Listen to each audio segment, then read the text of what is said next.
It is January 2023, and we welcome you to the best night of the month. It's the Lipedema Patient Roundtable, and one of our resolutions was to have special guests come in and talk about issues and ideas that could inspire and inform you. I am Brenda Viola, honored to be your host from Lympha Press. Lympha Press is therapy that's easy to live with, and we hope that you're taking advantage of it, and if not, always feel free to connect with me. We've got lots of panelists that use pneumatic compression therapy and love their Lympha Press. We'd love to help you. But without further ado, as everybody's logging on, we're so glad you're with us tonight. And we know our regular panelists. Just do a wave. Jenny Beaujean, Lipedema and Food Sensitivities, Pattie Cornute, Lipedema Fitness, Siouxie Boshoff, Lipedema Living, Linda Ann Kahn, one of our medical experts, one of the authors of the Standard of Care for Lipedema in the United States, the Lippy Butterfly, Angelique Charles, Cara Cruz, Pale Ginger Pear. We just love you, and we're going to get an update on how your recovery is going from your latest surgery. And our special guest tonight, April Sluder from the Lipedema Journey. Many of you follow her inspirational and uplifting posts on social media, and she is in collaboration with Pattie Cornute on what is being known as mindful movement. So we're going to get an update on that tonight. But without further ado, I want to mention our extra special guest, Guy Eakin, the Chief Science Officer from Lipedema Foundation. Guy, we're so glad you're here. Thank you. I'm glad to be here. Thank you. We said, Guy, be prepared, because we do have fun at the roundtable. We want to say for everybody who's out there, please say hello in chat. Please put your questions in the Q&A. And one of our primary reasons for having Guy is we want to hear about what's happening with research. So I'm going to make sure chat is enabled, and I will leave it to you. Guy, take it away. Tell us what's happening with research. Oh, right off the top. Okay. So, look, every year I'm impressed by how much changes and how we think about lipedema. So we're continuing to see a growth in the number of publications. And I didn't start so long ago. This is my third year in the field, but every year there's been more publications than in the last year. And we're at a point now, there's this threshold where if you count all of the publications that have happened since 1940, when Allen and Hines wrote their paper on lipedema, half of those publications have been reported only in the last 4.5 years. So that's actually really remarkable, because it does say that if you in your journey are thinking about reading information that maybe doesn't seem that is being written today, but doesn't seem aware of the current research, then it may not be up to date on what's actually coming out in the field. It also offers some philosophical perspective. So, we're seeing more and more research coming out. So that probably means we need to ask more of the research that comes out. So as I see more high quality papers, we need to be expecting high quality papers, not being surprised by high quality papers. And we need to define them as the bar that everything else in the field should meet, and not simply that the ones that we're seeing, and we're going to talk about a little bit tonight, are something that has exceeded, a bar that we would set for patients with lipedema. So, we're going to talk about, hopefully, about a few of the things that I was really think say that we're on the right track and we're making progress. And we're going to maybe talk a little bit about, I'm not going to talk about the ones that maybe we don't want to talk about. There's certainly a few out there that. Well, wait, whenever someone says we don't want to talk about something, that's exactly what we want to talk about. We'll abstract that. We'll talk about some of the general themes of, say, like, hey, here's what we think the field should really go, where the field should really go. But this isn't this isn't a name and shame. But but there are things that we want to see more of in the field. So things that like what? Like what? What do we want to see more of? Okay, so when we talk about therapies, there's plenty of papers that are coming out there about therapies. And when we talk about pick a therapy. If we're talking about surgery, if we're talking about compression, they're gonna have something that they want to measure, and often it's something like leg volume, right? So, well, what does leg volume mean? Why do we use that as a measurement, right? That's kind of a proxy for something else, right? And what we need is the patient community to get together and kind of tell us, well, what is it that we really should be using to define the success, in a lipedema study? Most people probably don't necessarily care as much about the leg volume as they might care about pain. They might care about quality of life. They might care about mobility. Casey Grosvenor came to our research retreat this year, and she suggested to us that we should have milestone of being able to wear boots, as a metric for success in studies. So it's important that we have meaningful metrics in lipedema research, and I think we're moving in that direction.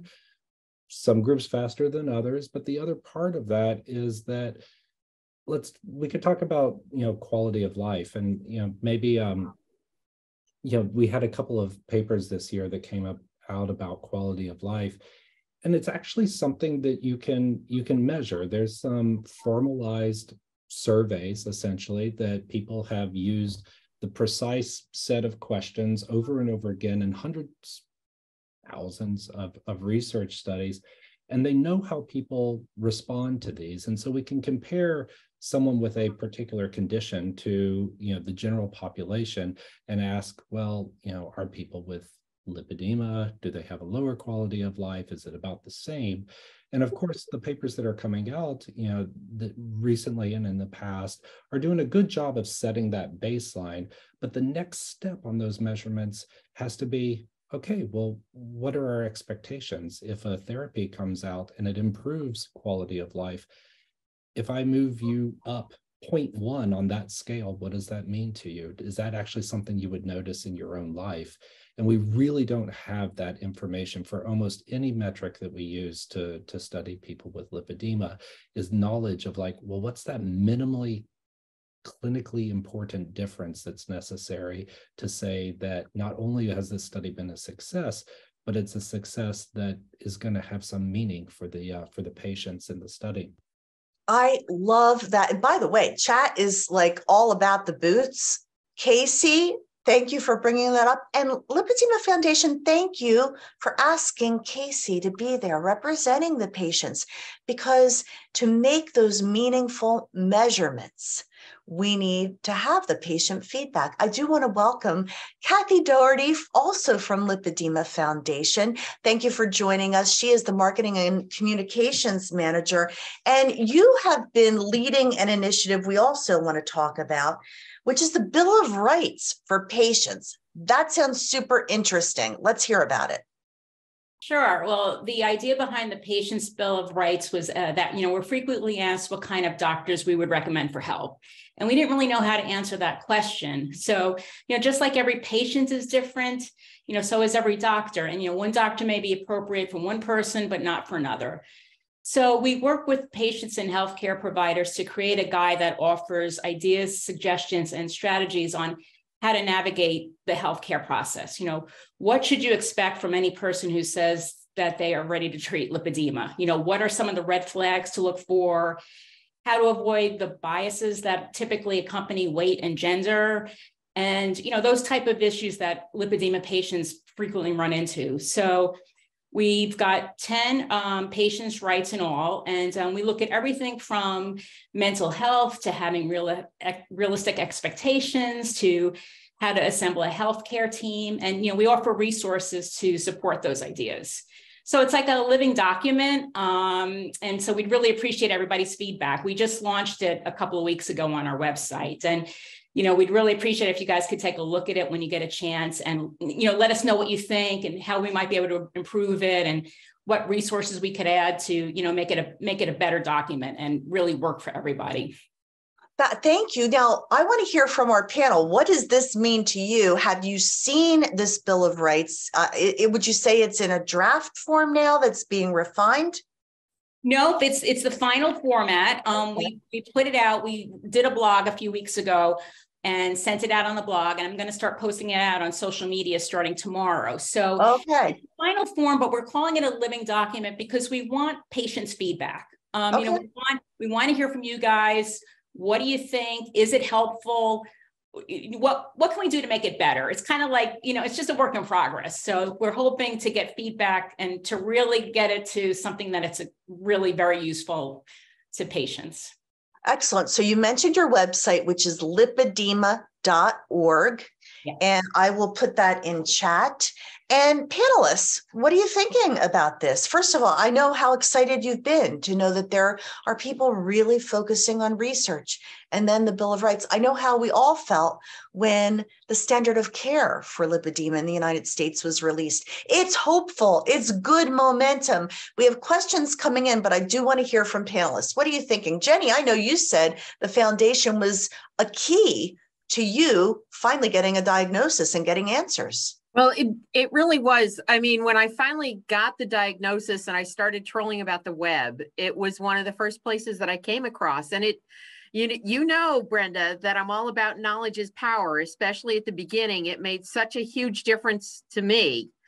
You know, this didn't come on me overnight. It came over 45 years or more before I got a diagnosis from my own PCP, who she did the research when I brought it to her attention when a therapist told me, a CLT told me about it after a bout with cellulitis.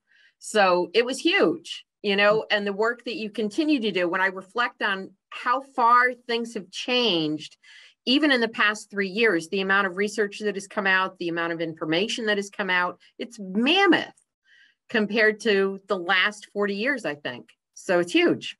And I think one of the goals and the hopes would be that nobody else has to wait 45 years to get a diagnosis. You know, wouldn't we all be excited if that were the case? Linda Ann, what are your thoughts about this? Well, I think that Bill of Rights is amazing. Every day I'm speaking to a lipedema patient who tells me she's been 30 years, 40 years. I just spoke to someone from Massachusetts the other day. She went to her physical therapist thinking she had lymphedema, and the therapist said, no, I think you have lipedema, but she didn't know what to do. She went to 3 other physical therapists. One referred her to a physician there who did diagnose her. Now she's called me. She said, no one knows what to do. Can you help me? And this shouldn't be happening. And so when we have this Bill of Rights, and thank goodness with all the research, and Guy, it's amazing since you've taken over the growth that has happened there. And we need more and more of those patient research that you do. So I'm very excited. And thank you for doing that Bill of Rights, Kathy. You're welcome. Yeah, we'll be looking for that on social media. We have a question from one of our audience members, Kempton Healy. We're so glad that you're with us tonight. And he says thank you to Dr. Eakin and asks, do you think we have a consistent baseline to work with as we begin measuring effectiveness of therapies? For example, is the data being collected consistent enough at this point to be workable?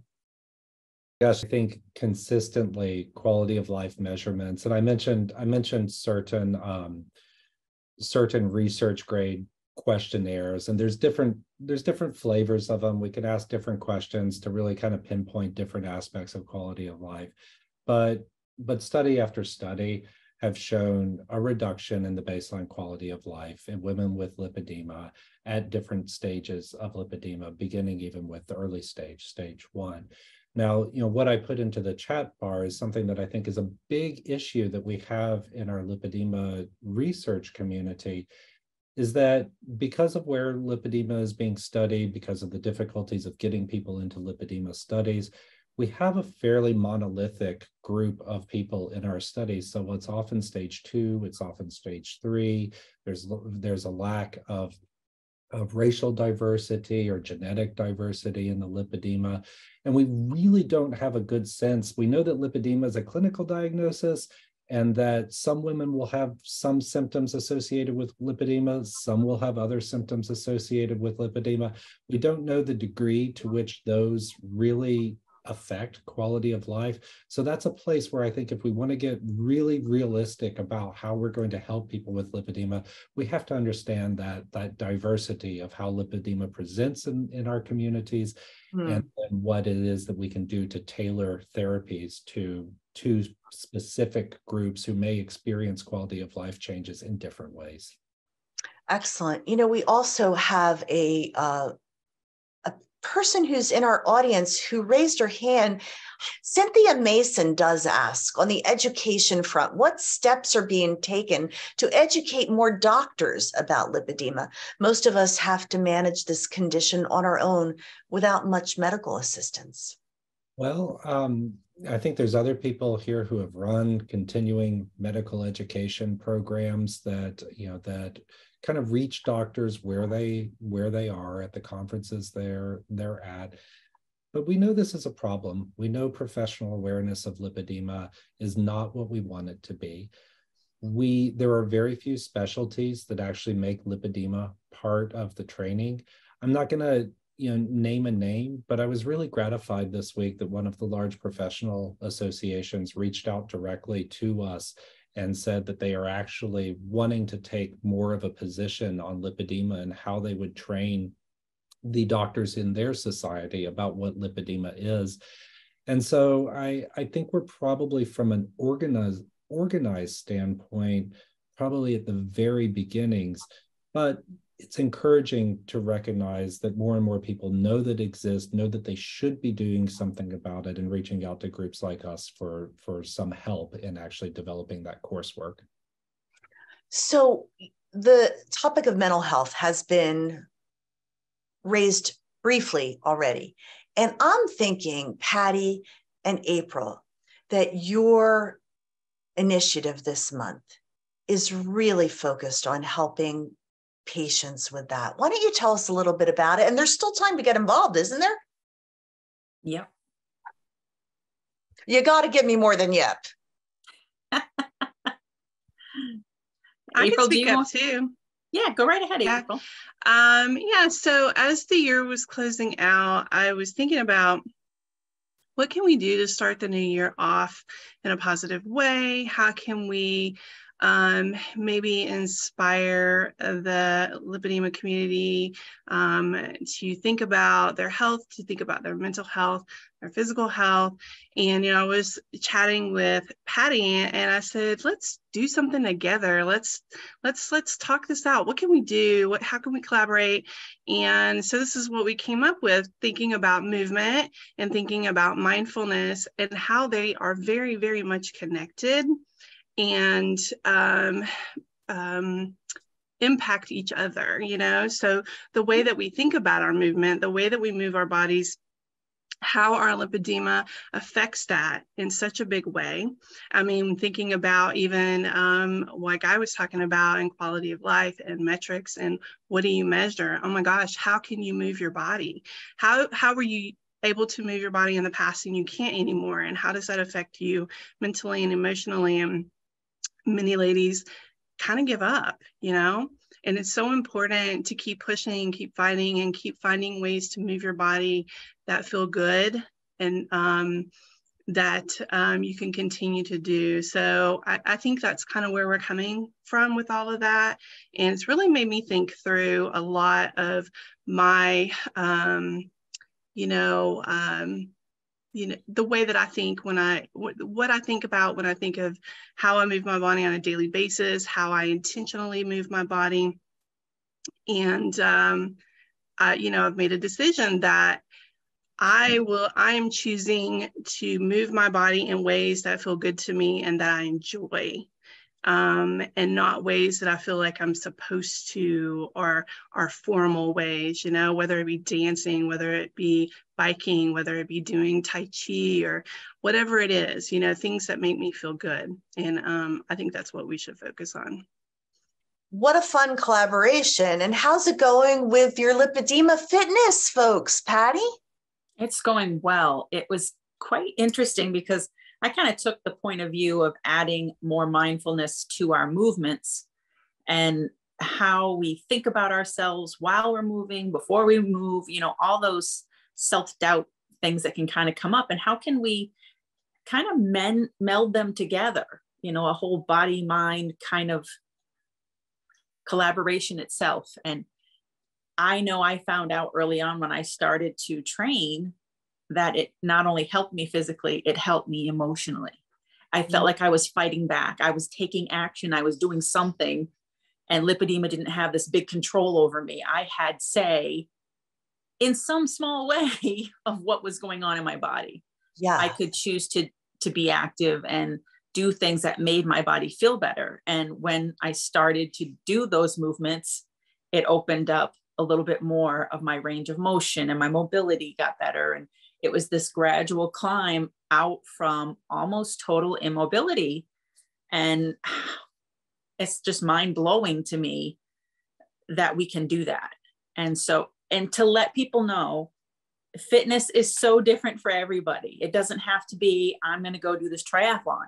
It can be, I'm going to get up and do a dance in the kitchen for 10 minutes or 5 minutes or 4 minutes or whatever you've got.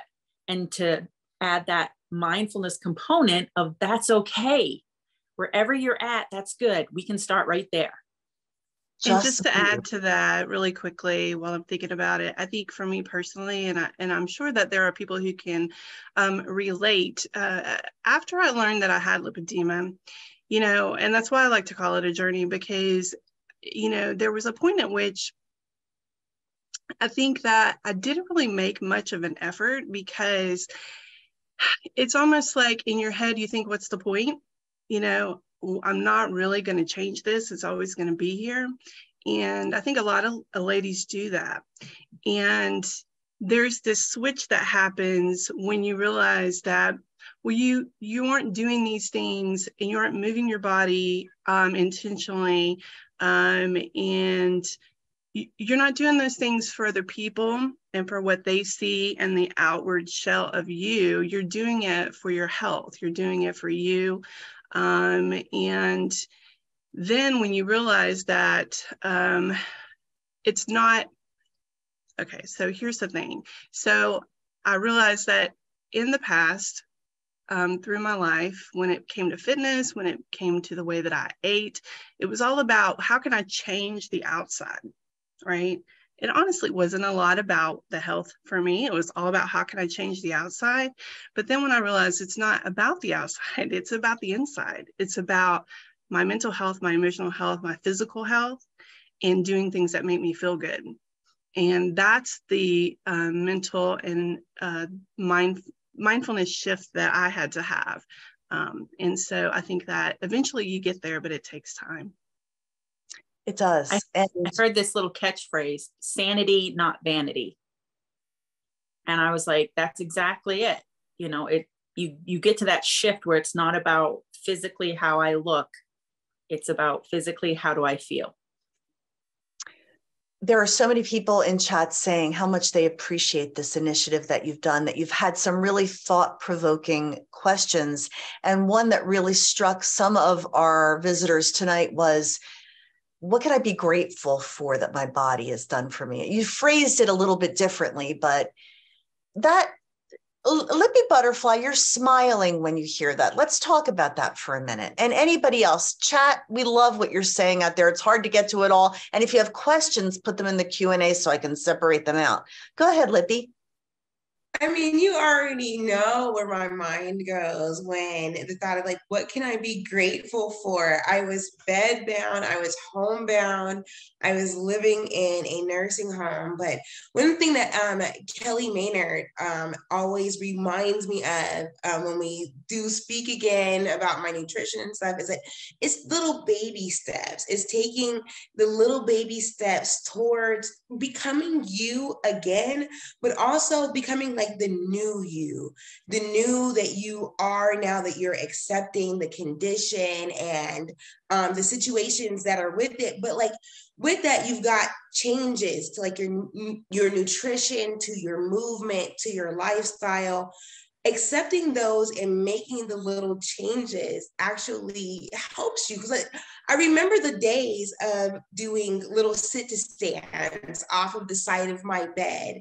And now, like, you know, I said before we even started this, I'm in the pool 5 days a week once again. So those little baby steps towards becoming the real you, the new you, the you that you were become, the you that you were before lipedema, all of those, they're wonderful to go out for, but remembering that even now when we're on this journey with lipedema, that we're not where we were a year ago with this. We're not where we were 2 years ago, 3 years ago, or even just yesterday, because we're striving for better. So each and every day we have like a little bit of something that we can be grateful for as long as we keep going and we don't give up. That's all. Drop the mic. Go ahead, Pale Ginger Pear. I know sometimes as I look back to like pre-relief kind of thing, I get upset and I feel sometimes that like lipedema has robbed me of years of being able to do stuff. But then I have a very sarcastic 14-year-old reminder that I still was able to be a mother and be a very active mother with him, and you know, be the primary parent and the only parent for 8 years, and not only taking care of him, but worked full time and took care of my dad. And, you know, I did stuff. I wasn't as immobile as I thought I was. I mean, I was definitely slower than what I am now. And there was days where if I was really active one day, I was not active for a few days after. But, you know, he's 14 and still alive. I did something. It's allowed me to do something. So I try to like focus on that. And then with the baby step comment, one of my favorite things regarding baby steps, everybody thinks of it as like cautious, small little steps. But realistically, if you think about a baby walking, it is wild lunges forward into the unknown. And so baby steps are lunging into something that's uncomfortable, unfamiliar, but going for it. And we appreciate how you have actually, every one of you have put yourself out there. It's a very vulnerable place to be, and it's very courageous. And someone just put in chat how, April, your and Pattie's initiative this month has helped sidestep depression, which is always knocking at the door. And, you know, that's reason enough to keep going. Guy, the work that you and Kathy and everyone at Lipedema Foundation is doing is giving people hope to keep going on. There's a couple different comments around here, and I'll just do a general overview. If anyone wants to jump in on them, go for them.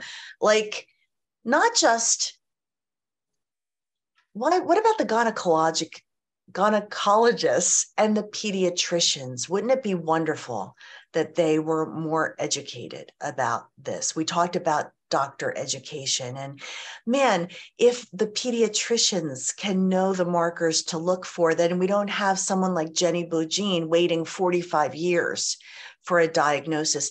Go ahead, Linda. So I'm part of the Lipedema education group led by Chuck Ehrlich, and we meet every week. And our goal is to get out to physicians all over the country. We have been talking about OBG, and we actually have a patient who is on our roundtable who's an OBG, and pediatricians and vascular surgeons, and getting to all the physicians that our patients would go to. So that's our long term. We're working on it it will happen. We're going to be putting things together to give out. And I think Chuck's going to be working with you, Guy. I know that he networks with you too to see what to do, but it's very important to reach out to the physicians. And so that's what our goal is. Absolutely. We have so many wonderful people out there tonight. Our friends Sandy Darley and Patricia Kenyon, and Michael Turner is out there supporting his Lippy Butterfly, Lisa Helm, Beth Reilersdam. We're so glad that you're out here tonight. Topic in chat also is dense breast tissue. And what kind of a marker is that? Now, Lippy, you're nodding. Is there something that you have to say about that, or are you just interested in knowing more? No, I've been noticing it coming up a lot in chat, and with Holly Hope, who is still available for us to talk to. She kind of started the conversation about it. So I'm like, I am kind of interested in finding out more about this. Is there a connection you can share with us, Linda Ann or Guy, that could be helpful to our audience? Yeah, I think the question of how does, is lipedema just your legs? Probably not. There are probably things that are happening across the body that that we just haven't really done a good job of studying. Now, Dr. Herbst in 2015 had a study where she went across a number of women and looked for nodular tissues all across the body or texture changes. And that data that she found is replicated in our Lipedema Foundation patient registry, where when we asked 2,800 women now to do the same thing, when we went back and analyzed it, women would say that they have different textures all across their body, but albeit at different frequency. The most common is always going to be the legs, but the abdomen, the breast, the genitals, the scalp, the arms, some number of women will always report that there's effects in any of those. And so things like the scalp, it might only be 1% of women, but abdomen might be up to 1/4 of women. And that's true of probably the fibrotic changes. There's a couple of papers that have come out recently. One in particular looked at immunological changes that could be detected in the blood. So what that means when you sit there and think about it, it's like it detected in the blood. That means it's systemic, that it's not just there, not just seeing immunological changes in your legs. And so there probably are many things that we just don't have a good handle on that are happening across the body. And so getting a handle on these things and continuing the research, Carol Moody says she's full body. Immunology, lots of immune issues. These are all things affecting people. We know PGP, you had surgery and it was not your lower body this time. And how's your healing going? So I definitely have lipedema everywhere. Both Dr. Jamie Schwartz and Karen Herbst said that I was the poster child for this condition because I had it everywhere possible: legs, abdomen, arms. So this past surgery in December was technically like the third surgery on my arms, because we had done liposuction on the upper arms twice before doing liposuction on the forearms and then the skin removal on the upper arms. So I'm doing great. The majority of my incisions has healed over with no scabbing left. It's flat. It doesn't stand out anymore. There's a spot in each armpit that just is taking its good old time to heal, which is common. I knew it was an option or a possibility, so I was on the lookout for it. And I'm just treating it with debriefing of the skin that doesn't want to let go with a little baby toothbrush, and then covering it to make sure the compression doesn't stick to it. But yeah, I have had surgery on legs, multiple on the legs. I've had the tummy tuck for lipedema removal, and Dr. Jamie said that when he removed the abdomen that it was all lipedema, that I had no normal fat left in my stomach at that point. And then the arms. And so yeah, I've had it butt shelf, everything. It's all been worked on at this point. Well, and thinking perhaps that might be your final surgery. Yeah, we think so. We think that we've got just about everything covered. They're like the stuff in the thighs seems to be scar tissue. So short of removing like big chunks of scar tissue, which seems like a lot to me, we're pretty much done. I don't have the pain in the thighs. The last little spot that I did have pain, he addressed when I was out there and we did the arms, and I don't have any pain in the thighs since. I really don't have lipedema pain anywhere, which is insane. Okay, yeah, that's huge. Yeah, like I do not. And I've had a period since surgery, and normally my legs throb like 2 days before my period starts. And I was actually surprised by my period because I had no pre-period symptoms, no like throbbing, no like inflammation from it. Like it was just like oh, yay, this is here again already. So yeah, it was the first time where there has been like zero lipedema pain. You know what we're all about? We're all about the same thing. And in fact, I was mentioning prior to us going live, what's the connection between FDRS and Lipedema Foundation? And while there is history, Guy, can you give us the quick history? But the bottom line is we're all working toward the same thing. We're all friends. We all talk. Everybody here. So when you all show up at the FDRS meeting, we will be there. And when we hold events, we imagine and hope that they'll continue to come and join us at those things. We occupy different spaces. One's more patient focused, one's more research focused, but clearly there has to be a good exchange of information between those communities. Yes. And I love the fact that you're here tonight and that you've involved Casey. Casey says she goes into every doctor's appointment with every PDF you have on your website, Guy. And that's a great resource for everyone, lipedema.org. You know, this patient registry is also a key part.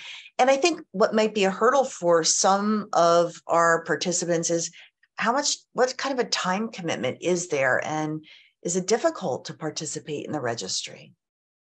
I mean, I could answer, but gosh, I'd love to hear somebody who's participated, because I have a feeling about what it is, but I haven't walked the walk on this. You all have. So is there somebody here who's participated who wants to? Anybody who is watching tonight as one of our attendees, want to raise your hand? I can make you, okay, Casey was involved and she said it took her about an hour to 2 hours and it was very much worth the investment of time. So go ahead, Jenny. So I did it probably a year and a half ago, so it's a little fuzzy. But I remember I was even able to leave it and come back because there was one point that was talking about measurements or something. But I would say over the course of 2 or 3 sessions, I took 20 minutes a session, so maybe an hour and a half to do. But it was so worth it, and to see the results of it on the initial reporting that came out this year, it was so affirming to know that I was not the only one with this symptom. With this particular symptom or that symptom, or how many gut problems there were. It was really kind of interesting to see that. So it's got huge value, I think, to gathering information. And Jennifer Lyons says also it only took her about an hour and it was very easy. And so anybody else want to speak to the patient registry? Amanda Hadaway, we adore you. She said, I did it, but I don't remember much. Perimenopause brain. Well, we hear you. We get you. That's awesome. So this can be found right from lipedema.org, Guy? Yes, it can. Lipedema.org/registry, I think, is the actual URL. I'll drop that in a second.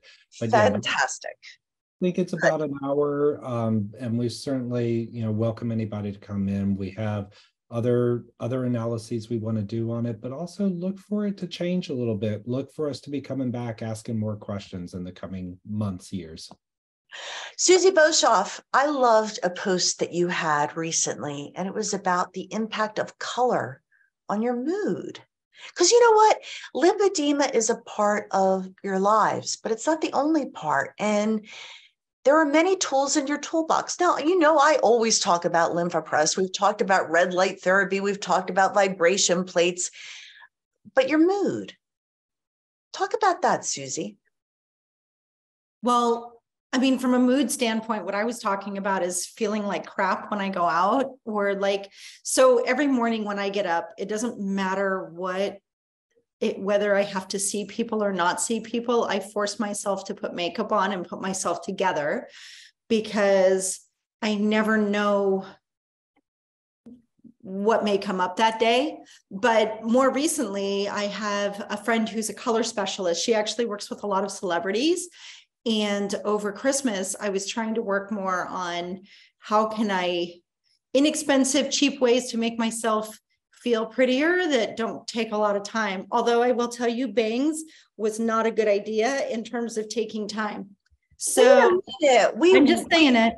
Everybody's loving the bangs, sorry, but I love them, but you have to use heat every day. I went from like wash and go to now I have to do my hair.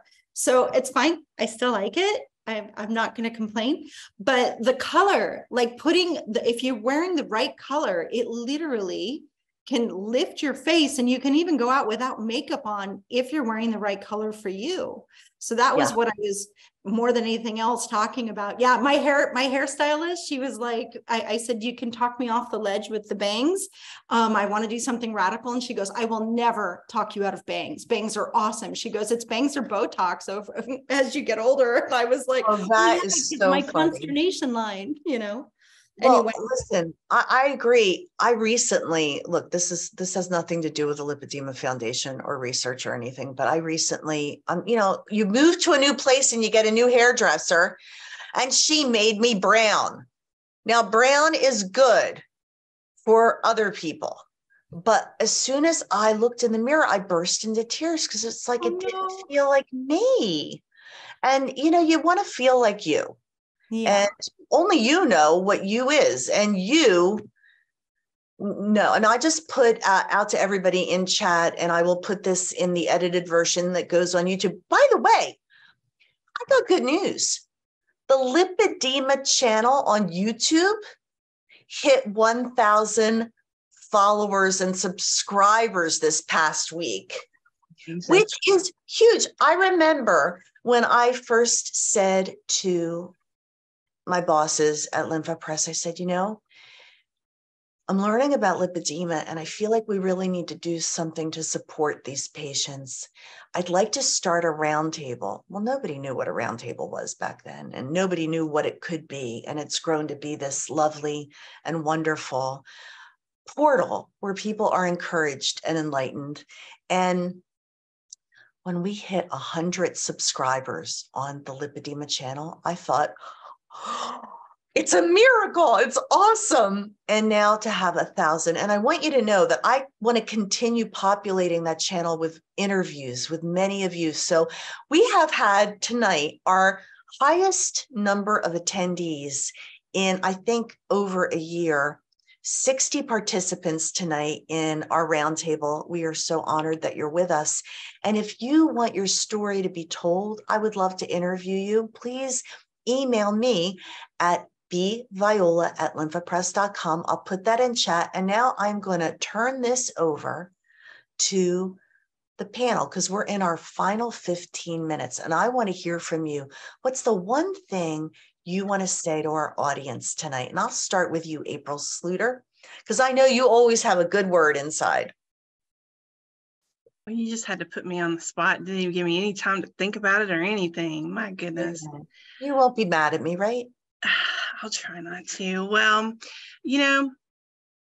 I would just like to remind folks that, again, it's a journey, and it's very easy to get overwhelmed with all of the things that we talk about, all of the possible therapies, all of the different ways of eating, and you don't have to do it all at one time.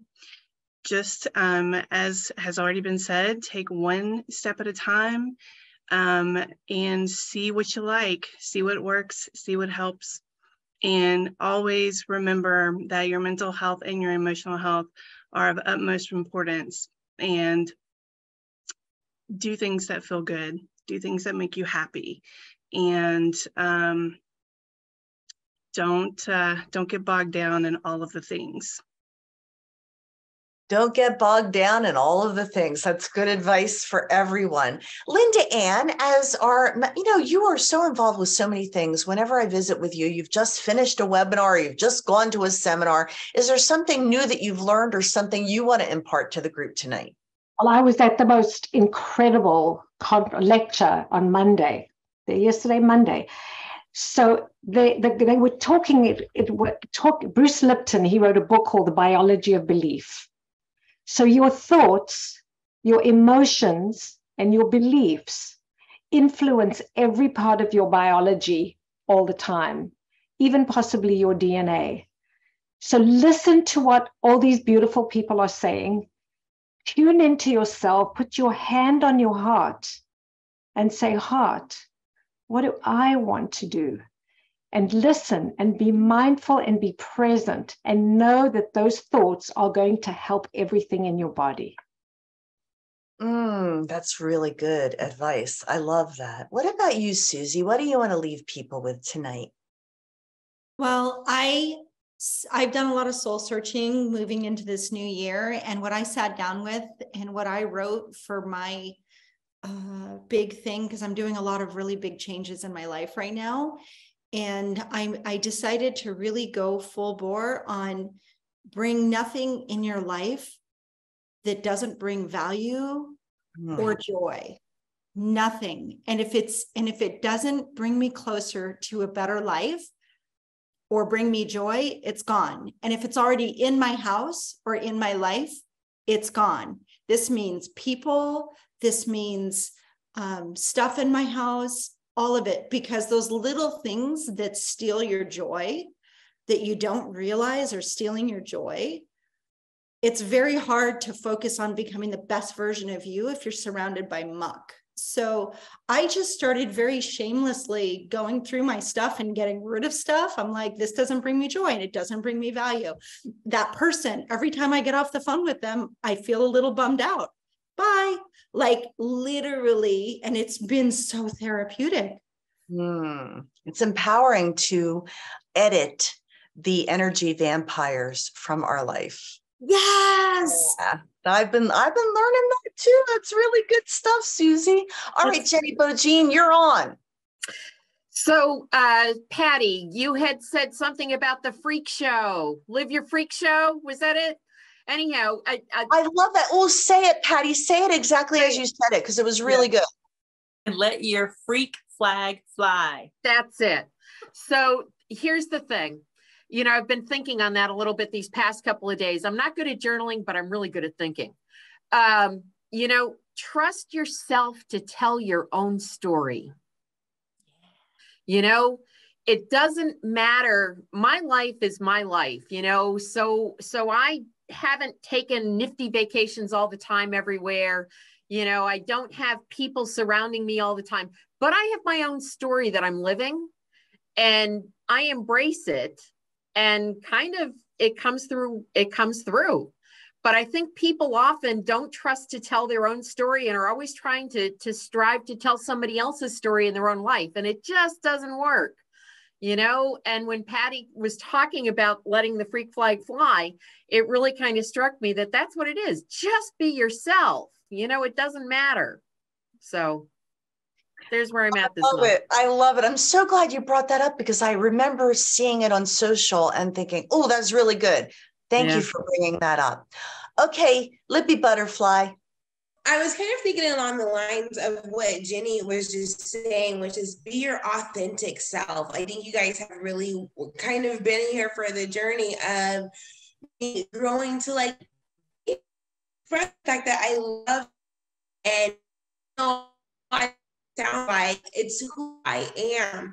So like it's kind of one of those things where you have to just do who you are, but strive to be the fullness of who you are. I think that lipedema in some ways has robbed so many of us of being able to feel free to be our authentic self, whether it's because of the shame of what we look like or mobility issues or the fact that we've become homebound or the other health issues that have come about. In some ways it's robbed us from actually being able to just be us. But you've got to actually push beyond that brink and say, I'm going to fight to do me regardless of how hard it is, regardless of what anybody else thinks about it, regardless of what even I think about it. I want to be me regardless of what lipedema is doing to me. Good stuff. I know, right? I love that phrase that says, what other people think of me is none of my business. You know, doesn't matter. All right, Pattie, your turn. Well, my whole thing this year is about embracing my own inner, I love music and I love badass female rock singers.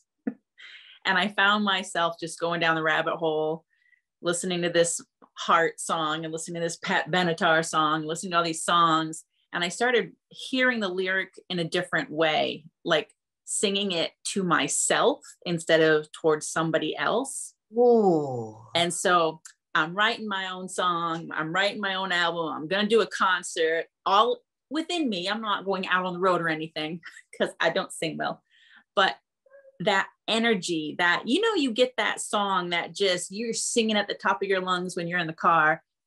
I want that towards myself. I want that energy and that love and that joy to just burst. So that's what I'm striving for this year. We sort of want, you know, wouldn't it be so cool to at FDRS have a dance party, even if it's a chair dance party, and do a play dance. Anthems of empowerment for all of us, and to really just celebrate who we are and the strength that we've gained over the course of these years. What a great idea that would be. I'm going to go to you, Cara, in a minute, but I just want to mention, and Guy, you're going to get to end the program with your takeaway for everyone. What I've seen in chat tonight has touched me deeply, because what I see are these women and every attendee just jumping in to encourage each other and support each other.